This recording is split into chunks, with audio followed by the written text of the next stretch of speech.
Welcome back. I received a few of these in my shop the other day, and you can barely see it against the background, but it's a CANiK. Specifically, this is a model TP-9 SFx. Now the PT9's been around under various models for quite some time. This SFx is CANiK's, or Century Arms, attempt to enter the race gun market.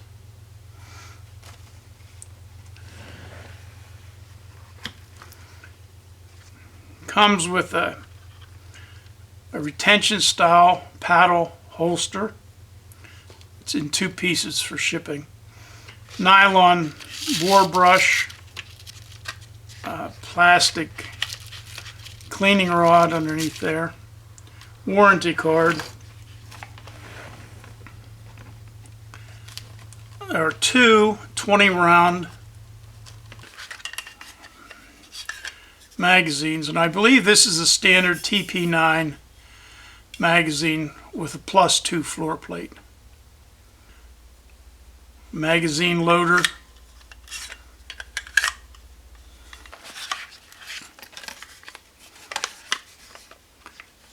retention holster with a strap of all things.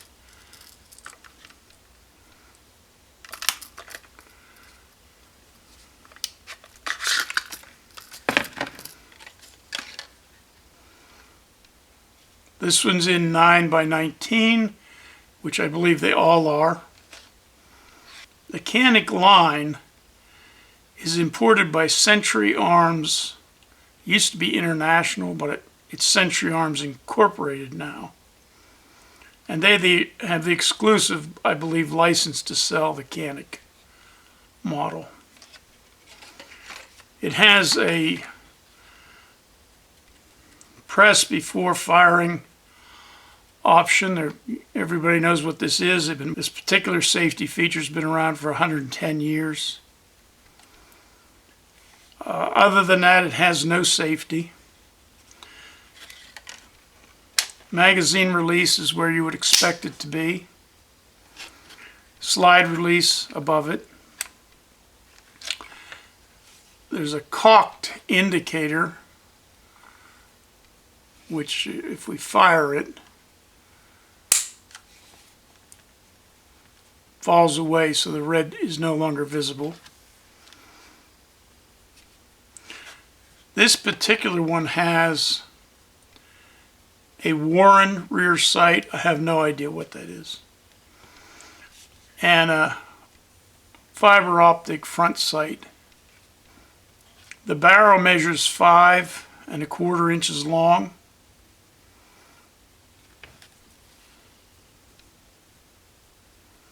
There is no decocker, but if you look at the rear sight mounting, although it's pretty finely fitted here,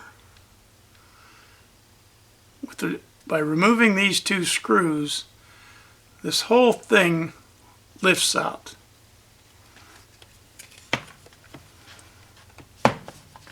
The intention is that it be replaced by one of these 4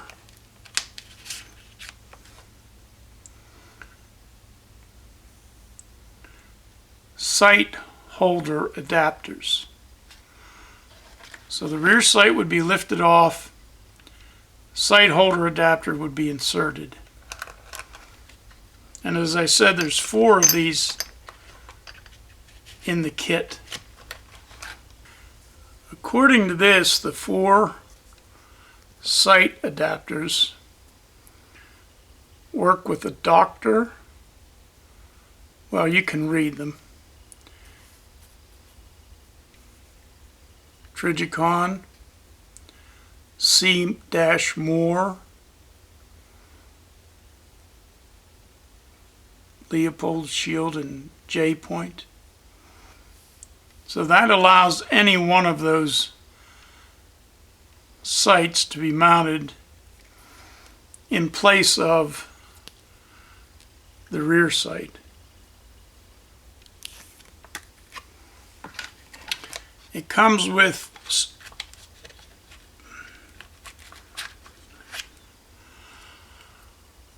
one spare or replaceable back strap. This one appears to would create a fatter grip than this one.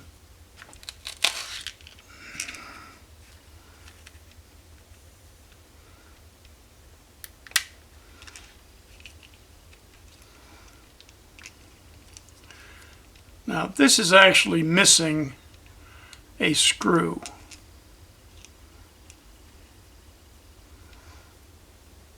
It comes with 2 screws to fasten down the auxiliary sight holder, 2 spare screws for some purpose, a 2mm Allen wrench to replace those screws, and 2 additional magazine release push buttons. See, this mag release sticks out pretty far. The magazine release push button that's installed at the factory is called an M.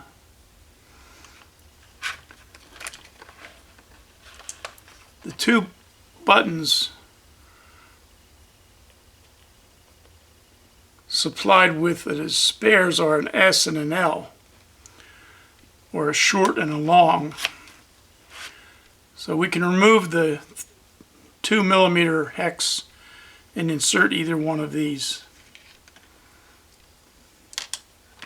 to make this protrude more or less. If one of these sight adapters is installed, then this extension can be screwed in on the left side or the right side. Once installed, this allows me to operate the slide from the side.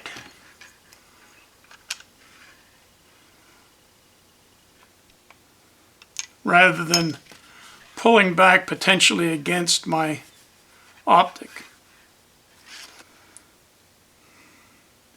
And it has a standard Picatinny rail mounted under the barrel ahead of the trigger guard. Trigger guard is sort of squared off, and it is grooved with horizontal lines. It's not knurled, but it has horizontal lines, so there is a gripping surface on the front of the trigger guard.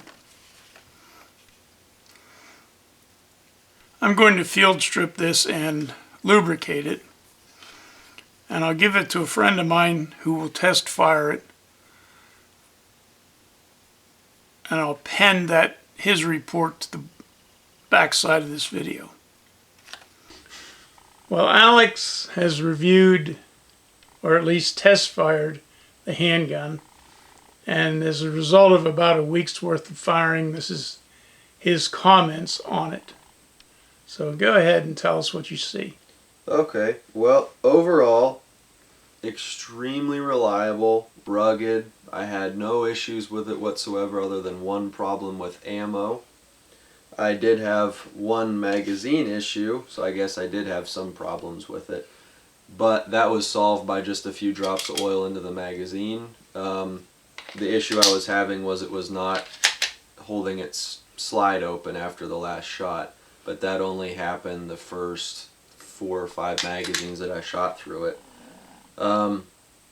The build quality of it is great. I mean, it does the SFx has the titanium Cerakote on the slide and the mag. I did not see any flaking of that. I did not even see any evidence of metal parts wearing imperfectly. There was no metal shavings inside the gun after even the 250 plus rounds I shot through it. The triggers maintained consistently over the whole time, so it wasn't even wearing in at all. This is something that I would definitely spend the money on. What's the MSRP? The retail Or a little more than $500. Okay. Yeah. Very much worth the money, especially for what it's designed for. You normally can't touch a competition pistol like this for anything less than $650, $700, and you'd be looking at a Glock. I was fortunate enough to meet a gentleman at the range that I was shooting at who had a Glock 34 MOS, which is the long slide 9mm Glock competition pistol, the one that this is aimed at, the competition 9mm market. And I shot his gun, he shot this one, and this thing ate it alive. The trigger is 2 to 3 times as good as the Glock is. It's more predictable. The gun fits my hand better. This one does. Really, just this thing is as good, if not better, than the Glock for $200 less. And even the guy that had the Glock 34, he said that as well. I believe he's actually going to sell his 34 and buy one of these. So that should be a pretty good indicator of how good this gun is to shoot. And going back to the quality, I had no issues with the finish at all. It didn't get dirty, or it didn't have any issues. Couple of things that I really like about the frame on this gun is, first off, 20 round magazine. That capacity for a 9mm pistol, it doesn't matter if it's a competition gun or tactical gun or whatever you're going to use it for, that's a lot of firepower. And moving on up from the magazine, this stippling, I'm not sure if it comes standard on the regular SF, but I really do like these little grip panels that they put on the gun. It really helps you just keep a purchase on the gun. And the day I was shooting it, it was 90 degrees and my hands were sweating. And it's not so much that it's intrusive, but it is enough that it keeps your hand where it needs to be. The gun doesn't move around, it stays consistent, and it allows you to control the pistol a lot better, which really isn't much of an issue because the recoil on this thing is so light. I really do like the extended magazine release. There are how many different options? Four different options. I believe there are 3 different little plates that you can put on this using this Allen screw, and then underneath that there is just a stippled pad that you can also use. But that's really nice. I mean, you don't even have to reach for it. It's right there. A magazine pops out. Mag changes on this are a breeze. Trying to think what else. The trigger is probably the best part of this gun overall. It is a single action type striker fire. It's not like a Glock where it's on half cock. It's on full cock all the time. It has a indicator. There's no loaded chamber indicator on this, so this is the only way to tell if the gun is loaded. Well, really, if it's cocked. You can't tell if there's anything in the chamber without pulling it back, and I'll get to more on that later. So the trigger is amazing. It stayed consistent the whole time I was shooting it. It has a really nice, let's make sure it's empty, it has a really nice trigger pull, a little bit of a creep, and then it hits a wall, and then it breaks super clean. Then the next best part about it is once it cycles, you have a really nice short reset with a sound and tactile feel. And you can either release the trigger completely, or if you right after that reset, as soon as it clicks, it's right there. So you have a super short reset, and with using that you can get this thing to absolutely sing if you're doing rapid fire stuff. So moving up a little bit further, we'll get to the slide. It has, I want to say am I correct in saying 4 different plates? Yes. That can be attached on here for various different red dots. I know Trijicon, they have one for the Trijicon. They have a few other of those small reflex style sights, and they also have a option that comes with the case. All of this comes with the gun in a hard shell case. It's pretty amazing. They have a charging handle because it's not very easy to rack the gun, at least from the back when you have a big red dot on here. Slide serrations are great. They're not too sharp, so they're going to take skin off, but they're good enough where when you're just using the rear sight, there's plenty of friction there for you. I really like the fact that it has front serrations. I like being able to press check a gun, checking if it's loaded, and keeping it pointed in a safe direction without having to do one of these type of things. The slide does have some ports cut in it. These add lightness to the slide. They allow it to move a little bit faster, make the recoil less whenever the slide hits the stop. There's a lot less bump to it. The other thing that I found that these did, I'm not sure if it's intentional in the design, but they do allow the barrel to cool off. This gun gets pretty warm when you start running the 20-round magazines through it. But once it gets warm, I did not have any issues with accuracy. I'm not sure if that's a huge issue with pistols or not. I'm not the world's greatest pistol shooter. I was able to get this gun to shoot off of a bench. I did not have access to sandbags, but I was able to get it to shoot off of a bench and do about an 1.5 to 2 inch group, 5-shot group at 25 yards. That's pretty impressive. But then the fact that it's a polymer gun and it's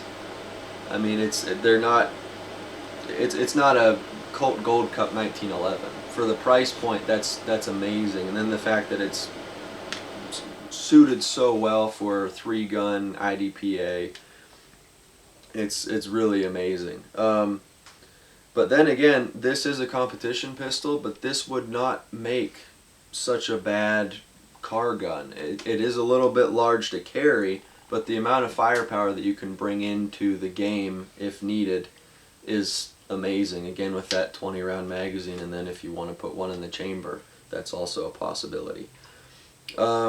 The takedown on it, if you own a Glock, it's very simple. It's the same thing. You have to make sure the striker's down, magazine's out, and these 2 little switches, just like the Glock with that little plate, they all come down. It has a flat wound recoil spring. Has a box fluted steel guide rod. I really like that feature because it makes it a lot quieter when you're racking it. It doesn't make that nasty screeching sound that you get with some of the older Gen 3 Glocks. Didn't have any issues with the recoil spring. It fires extremely smooth. Recoil is very easy. I had quite a few people fire this gun, and I really didn't hear any complaints about it. I've had new shooters, I've had women shoot this gun, and they really liked it. It's very simple to shoot, it's very easy to shoot, but then as you grow as a shooter, it's gonna be able to keep up with you. You're not gonna outgrow this gun anytime soon. And the cool thing with it is, if you choose to do so, you can start upgrading it. You can get the red dot on it. You could put a flashlight or a laser on it. You can change out different components. The aftermarket for these is not quite caught up with them yet, but there are going to be more parts available for these pretty soon. Talk about the availability of sights. The sights on this, as per the website, I did some reading. The rear sight is compatible, the dovetail in this plate here, which by the way, if you do choose to put a red dot on it, you lose your iron sights, you lose your rear sight. But the dovetail on this, as I've been reading, is actually a standard Glock dovetail, so you can put Glock sights in it. There's a tremendous aftermarket for Glock sights. You can get anything from a steel simple blade to full-on adjustable match sight.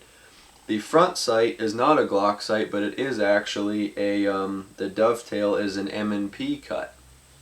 So any of the Smith & Wesson M&P sights will fit it. Now obviously you're going to have to make sure that your sights are aligned properly, you get the right heights.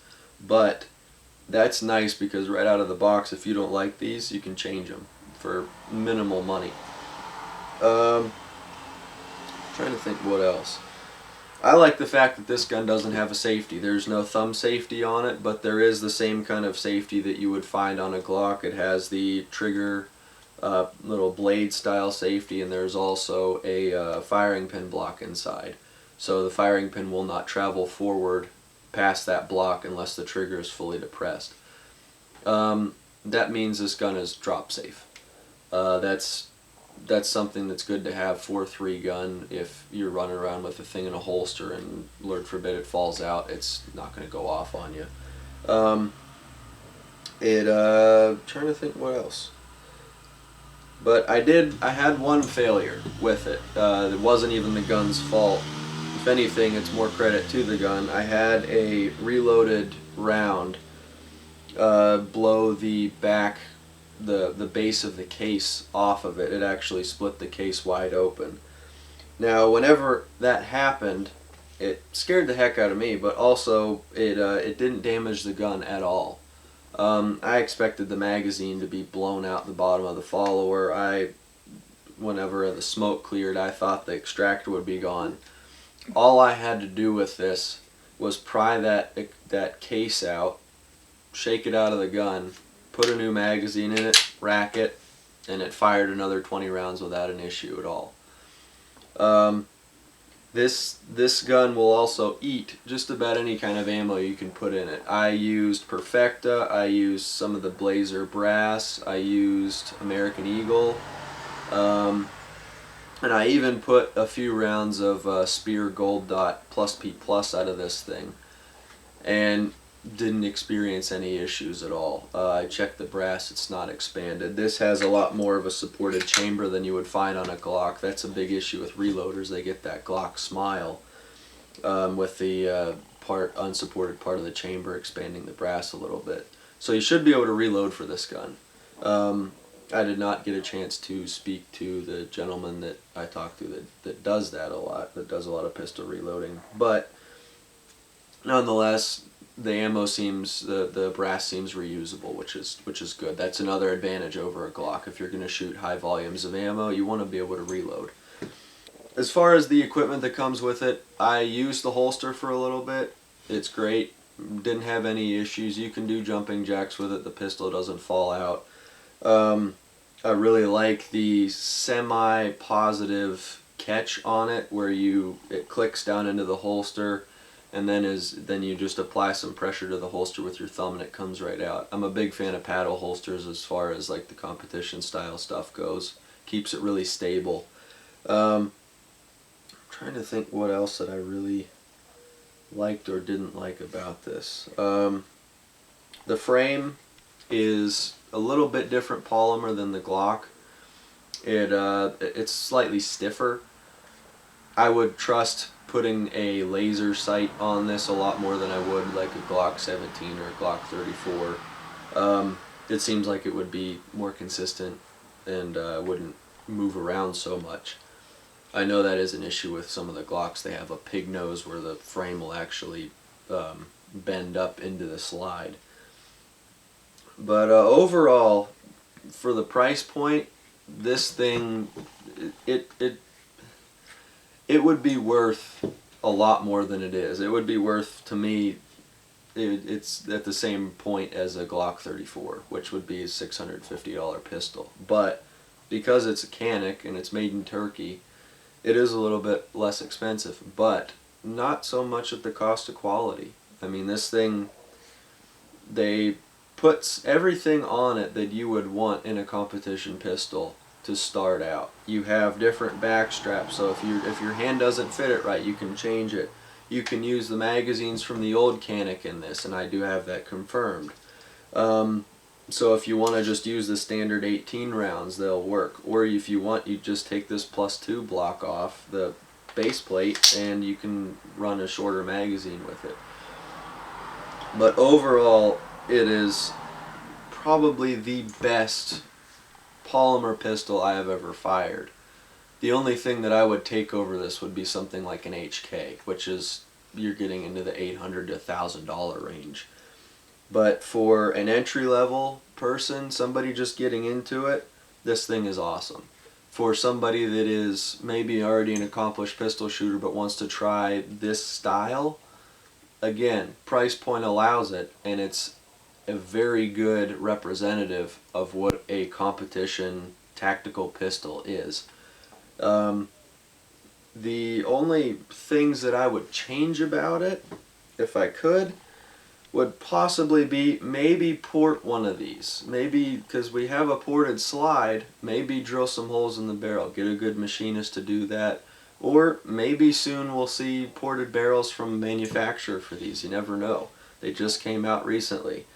And as many as I see these things selling online, I think we're going to see some aftermarket stuff pretty quick for them. But yeah, overall, a really amazing little piece of gear. It shoots well, it's accurate, it's reliable, it's tough. I mean, it really everything that I would look for in this style of firearm. Really, everything I would look for in any firearm. You hear guys talk about match guns being fragile. This isn't. But yeah, overall, I had a really great time with it. It was very fun to shoot. I had a great time with it. Everybody that shot it had a great time with it. It's really something that just makes you smile. It's a lot of fun. But again, thank you guys for your time, and thank you, Steve, for giving me the opportunity to shoot this awesome little thing.